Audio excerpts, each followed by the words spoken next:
భగవద్గీత అధ్యాయం 2 8వ శ్లోకం. నహి ప్రపశ్యామి మమాపనుద్యాత్ యచ్చోకముచ్ఛోషణమింద్రియాణం అవాప్య భూమా వసపత్నమృద్ధం రాజ్యం సురాణమపి చాధిపత్యం.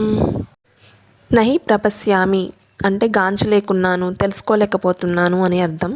మమ నా యొక్క, అపనుద్యాత్ తొలగింపచేసే, శోకం దుఃఖమును, ఉచ్ఛోషణం శోషింపచేసే, ఇంద్రియాణం ఇంద్రియములను, అవాప్య పొంది, భూమౌ భూమిపై, అసపత్నం శత్రురహితమైన అంటే శత్రువులే లేనటువంటి, బుద్ధం సమృద్ధమైన, రాజ్యం రాజ్యమును, సురాణం దేవతల యొక్క ఆధిపత్యం అధికారం భావం.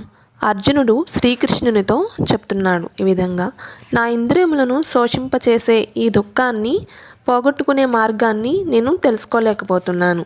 దేవతల స్వర్గాధిపత్యం వలె అంత సమృద్ధమైన మరియు శత్రువులు లేనటువంటి రాజ్యాన్ని ఈ భూమిపై నేను సాధించినా కానీ ఈ శోకాన్ని నేను తొలగించుకోలేను అని చెప్తున్నాడు.